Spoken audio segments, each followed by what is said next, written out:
Hi everybody, welcome back to my channel. Morfidis here with Many Cards Counseling, and in today's session we're going to do a Q&A.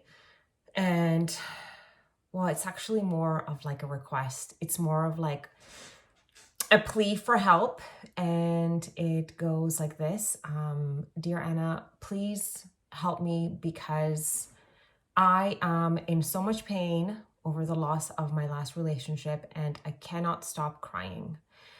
So the first thing that I thought right away that thought would really help this person is to help them identify that losing a relationship, it's so close to even like a loss of a loved one or any sort of loss, which holds hands with grief. And then grief and loss together are not something that we're supposed to get over. We are supposed to allow the natural steps of that loss to unfold with us as it takes its course and completely leaves our system. So losing someone, whether it's you've lost someone in physical form or you've lost someone that has walked away from you or has chosen to not be in a relationship with you, you are still going to experience grief and loss, and that is completely normal. So please don't judge it. It just needs to be tended to in particular steps, and then that will be your way out of feeling that sorrow and that sadness, because sadness is also a natural step of experiencing loss. It is part of the steps in order to heal that loss. So it's totally normal. And of course, the tears come through to release the emotional impact that the sadness has inside of us, like that energy. It's so good that it's able to be released through tears. So you're not holding on to it, or it's not going to create any blocks for you. And remember that all feelings and emotions are impermeable. They won't last forever. So, and we adults, we understand resilience and we know that things will get better. There is this theory that we were taught in school that kind of lays out specific steps to help out with the grief and the loss of a relationship. And it goes something like this. So step number 1 is acknowledging the reality of the loss of the relationship. So the quicker we accept things, the quicker we're going to be able to heal from them. When we relive the memories or stay in the past, or stay in those thoughts of, why is this happening to me? Why did this happen to me? That's not accepting what's happening. So accepting what's happening would be, yes, it's fine to recollect a memory that you two may have shared together. And of course, the greater the connection, the greater you will feel that loss. It's amazing to have a recollection of a memory, and then give it gratitude. Instead of going into so say you feel sad because you don't have this experience anymore. Instead of choosing the feeling of despair or loneliness, you can choose a different feeling. We don't always have a choice in what emotion comes in, right? So like sadness comes in, boom, triggered by that memory, but you have a choice on the feeling that will linger with you after. So choose to be grateful that you have had this experience, and now you can add that to your vision board of what you want to experience more in the future. So you're going to take the good memories that you had and add them to your vision board. Thank that person that was able to even give you that experience in the first place, and how beautiful is that? And then yes, give gratitude, and you will be so different with that memory. So instead of choosing to feel sad and or lonely, choose to feel gratitude and also hope for the future that you're going to find this again. You are going to find it again with everything else that this relationship has taught you. Like, this is a promise. This is how it works. Okay, I had to backtrack my video to see what the other point is that I wanted to make. And it was the thoughts. So when we have thoughts like, why is this happening to me? This is so shitty. Why didn't this work out for me? And you feel sorry for yourself. That's not accepting what's happening. Accepting what's happening would sound like, okay, why did this happen to me? What did this connection teach me? How can I grow from this experience? What do I hold on from this experience, and what do I discard? That is accepting what's happening in your present moment. So you accept your emotion, you accept what happened, and instead of feeling sorry for yourself, you create a different opportunity for yourself to move forward while honoring the loss of that beautiful connection, which we all experience. And my counselor always says, don't fear to love, because to love is to hurt. That's how we learn. So don't make this experience a reason to close your heart up. Keep it open and keep going. And then the second step is feeling the pain of that loss. You have to allow yourself to feel the pain. When we block it from happening because we have thoughts like, oh, what's wrong with me? Why can't I get over it? Well, because you literally just had a connection to this person, right? And then now that person's not there anymore. So of course you're going to experience loss and pain.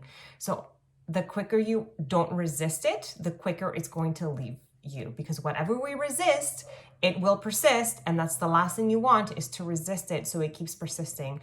So let it go. Step number 3, remember the person.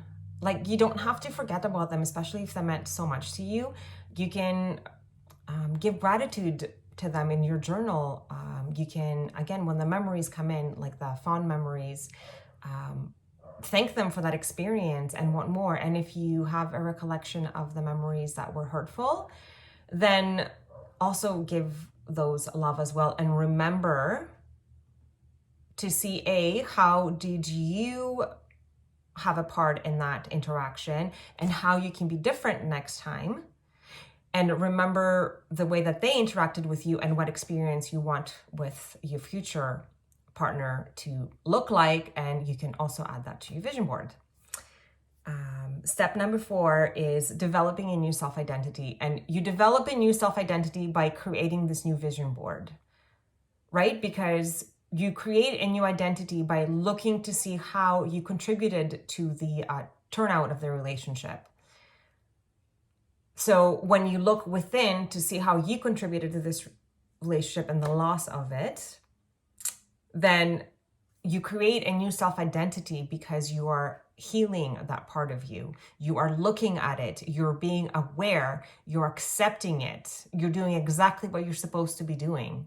So you create a new self-identity. Therefore, your vibration will be different. Therefore, you're going to attract somebody else. Because if you don't create a new self-identity, guess what you're going to attract? Because your vibration is still going to be the same. You're going to attract the same thing. And then you're going to have to repeat it over and over and over. So the quicker you accept, the quicker you change, the quicker you can vibrate something different into your vortex. And number 5 is search for meaning. And I make that mean searching for a meaning of what that relationship taught you, because then it gives it purpose, right? It doesn't feel like it was a waste of time. It actually had a purpose in your life. Everything and everyone has a purpose in your life. Nothing is ever a coincidence or accidental. Everything is meant to be for you and for your growth and for your ultimate self-healing. So the meaning of that beautiful connection in the relationship and what it did for you will do wonders to your self-esteem, to your new identity. Therefore, the person that you're going to vibrate into your vortex next, it's just a win-win situation all around. So focusing on the meaning rather than the negative thoughts of why did this happen to me? This is so awful. I miss him so much. I can't live without him. You know, like those things. Yes, you can live without him. It's okay. Because if you don't let him go, no one else will be able to come in for you.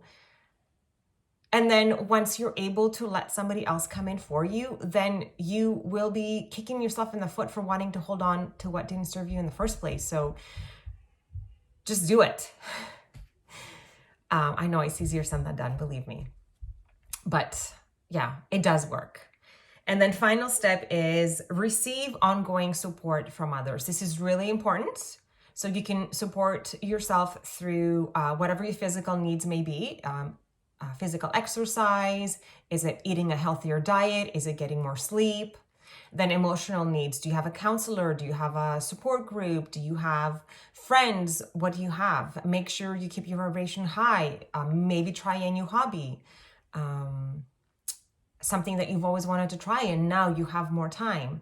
And the more time you spend learning something new, the less time you have ruminating about the relationship or revisiting it or being with the pain of it. So you can choose what you feel.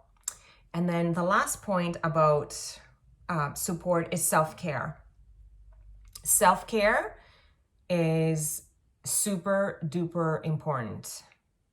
So getting support and self-care looks quite different for everybody. We were encouraged to make a list of self-care for us while I was going in school, and everyone's was so vastly different. But basically, what fills your cup? Is it going out once a week with your girlfriends, dancing? Is it being by yourself by a river and just listening to the water? Is it taking your kids out on a hike? What does self-care mean to you? And make sure that you give yourself a little bit of something at least every day. And that should be a great compass to, helping you heal. And remember that this grief and loss is not something that you're supposed to get over. It's something that you learn to live with. And through these steps, you find a new meaning for your life and for yourself and a new identity that will help you attract something different and, experience the love that you have always dreamt of and you wanted. So remember that everything is happening for you. It's not happening to you. And as always, I am so grateful for your questions, comments, likes, and subscribes. I am so happy. It brings me so much joy to be doing this. And I can't wait for the next question to talk about with you. I wish you a great rest of your day, and I will see you next time.